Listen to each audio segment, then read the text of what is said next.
Hi, I just wanted to go over this Promontoria case on paragraph 56. There are a lot of these debt collection agencies or their representatives which will try and quote this paragraph 56 as if it overwrites statute. And the statute is the Law of Property Act 1925, section 136, which is an act of parliament, which let's just say it is the law and it is what needs to be followed all steps of it on section 136. There isn't just three. The debt collectors miss out a very important one, but also on this paragraph 56 of this Promontoria case, this was only heard in a case management meeting. It is not a law, it is not a case law, and it does not override statutory requirements, the actual law or the actual Law of Property Act 1925, section 136. Now, you have to state this correctly. In court just last week, a judge stated to one of our members, you have to be careful because paragraph 56 means nobody needs to show you an instrument of assignment.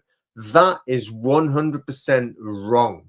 But it's repeated so often by these debt collection solicitors that it just gets into the mind of these judges and then they just say it back themselves. That is 100% completely wrong. So make sure that you know these facts that I'm going to go over with you, because you may have to rely on them and speak them yourself. Sometimes this common area just gets said so many times that the judges seem to get it in their mind and they just settle for it without actually looking at a statute or even looking at the rule of law. Enjoy the video. I'm going to go over some important case law as well as talking specifically on what paragraph 56 is, but more importantly is not. Before we examine paragraph 56, it is essential to be precise about what case we are actually talking about, and equally precise about what that paragraph does and does not concern. This presentation refers only to the Court of Appeal decision in Promontoria Oak Limited versus Emmanuel. It does not concern other Promontoria branded litigation, including Promontoria Chestnut Limited versus Hancock or related possession and enforcement cases, which raise distinct and separate issues. That distinction matters because imprecision is routinely exploited and we must not allow confusion to be manufactured where none exists. Now, with that clarity established, we must address the real problem.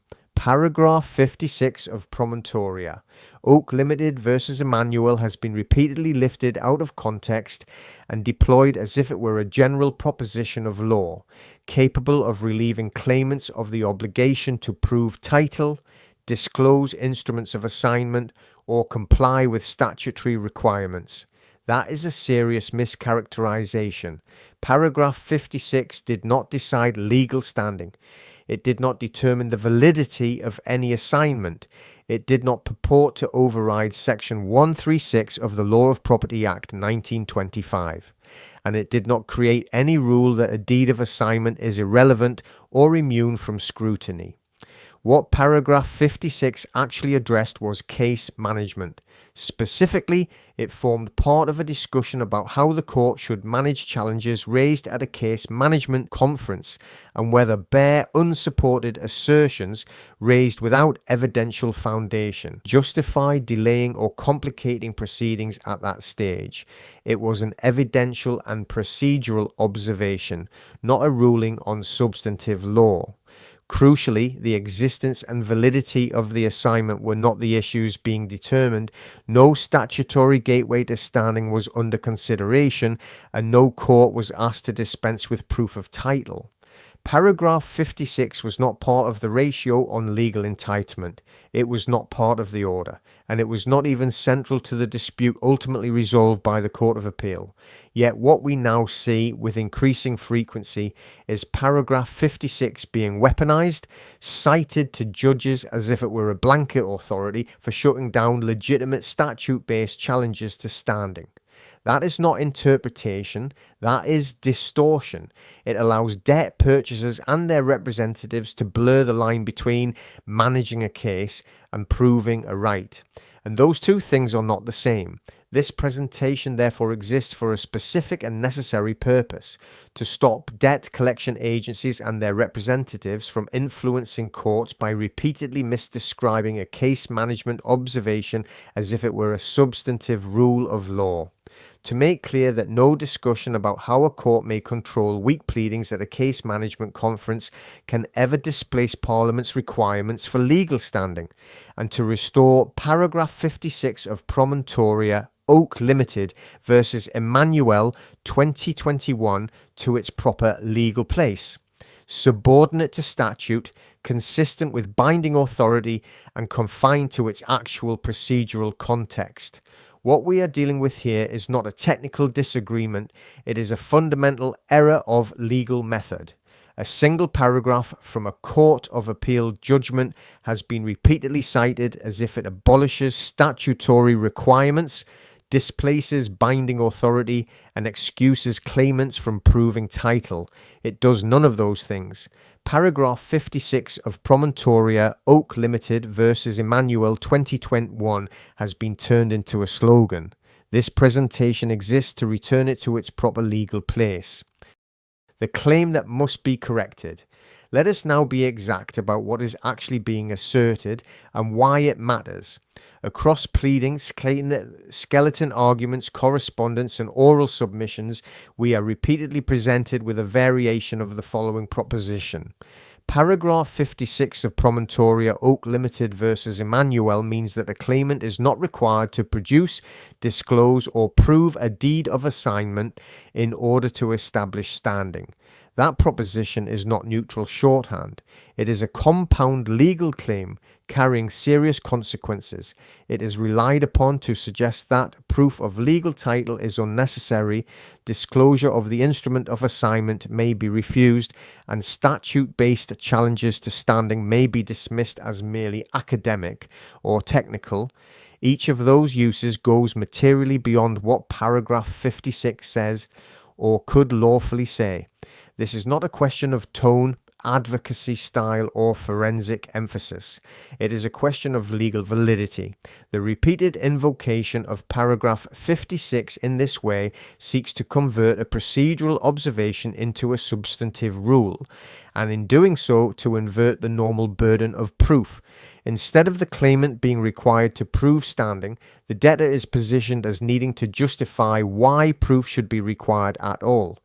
That inversion has no foundation in statute, no foundation in binding authority, and no foundation in Promontoria itself. It is important to be clear about this. A claim does not acquire legal force because it is frequently repeated. A submission does not become authority because it is familiar. And a court does not gain jurisdiction to dispense with proof merely because doing so would be convenient. Repetition is not authority, efficiency is not entitlement, and convenience is not law. Why this matters? If left uncorrected, this mischaracterization does more than distort one case. It allows case management considerations to be substituted for substantive legal requirements.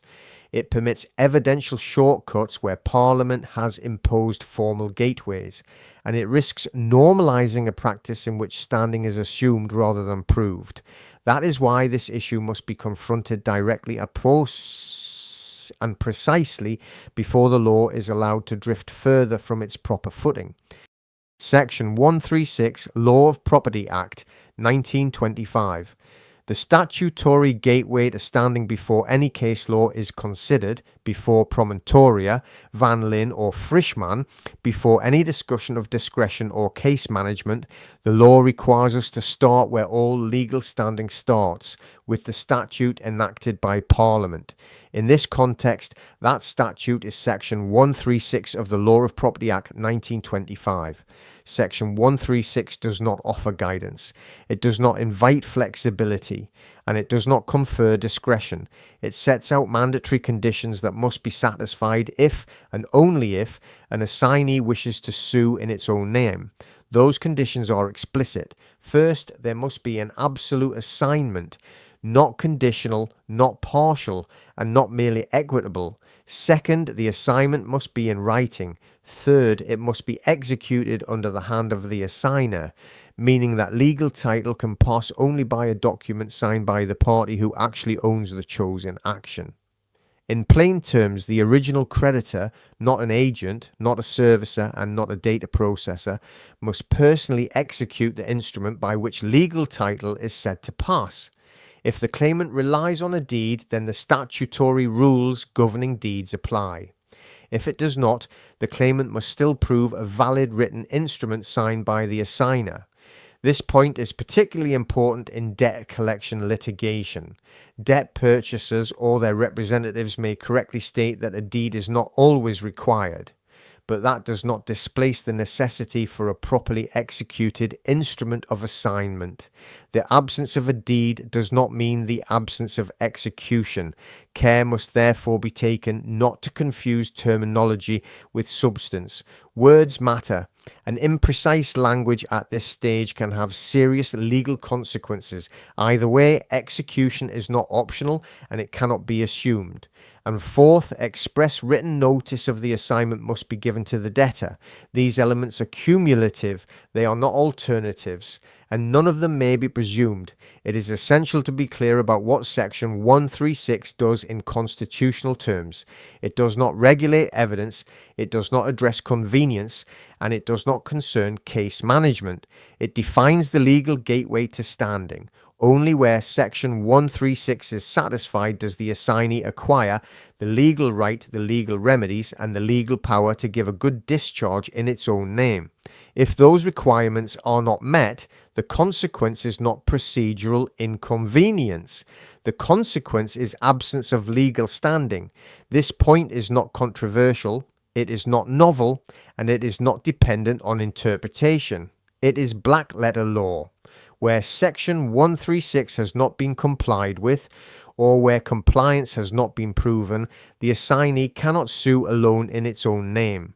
At best, such a party may assert an equitable interest which carries different procedural consequences and material limitations, but equity is not a substitute for statute, and intention is not a substitute for execution. This is why attempts to bypass Section 136 by reference to later case management discussions are legally incoherent. No observation about how a court may control weak pleadings can override a statutory condition's precedent to standing. No paragraph in a judgment can dilute Parliament's requirements, and no claimant is relieved of the burden of proof merely because producing proof would be inconvenient. Section 136 is not a technicality, it is the price of admission to legal standing, and everything that follows in this presentation must be understood through that lens. The twisting and misuse of paragraph 56 ends here. Paragraph 56 of Promontoria Oak Limited versus Emmanuel has a limited and specific role. It assists courts in managing cases where unsupported assertions are raised without evidence or legal foundation. It does not determine standing, it does not dispense with proof of title, and it does not override statute. To treat it as doing so is not interpretation, it is misapplication. Paragraph 56 does not say that a deed of assignment is irrelevant. It does not say that notice is conclusive, and it does not say that a claimant may assert standing without proof. What it assumes, because the law already assumes it, is that where standing is properly challenged, it must be proven. The error we see repeated is this: a case management observation is being inflated into a substantive rule of law. That is not how judgments work, and it is not how legal hierarchy operates. A paragraph cannot repeal a statute, and convenience cannot replace compliance. When paragraph 56 is read in context and alongside section 136 of the Law of Property Act 1925, its meaning is straightforward. It controls how weak arguments are managed. It does not decide whether an argument is legally valid. That question remains governed by statute and binding authority, exactly as it always has been. So let us be clear. Paragraph 56 is not a license, it is not a shortcut, and it is not a shield against scrutiny. It does not relieve claimants of the burden of proof, and it does not permit courts to assume standing where title is disputed. Paragraph 56 has, at best, been misunderstood, at worst, misused. This video exists to correct that error, not by narrowing the law, but by putting it back where it belongs.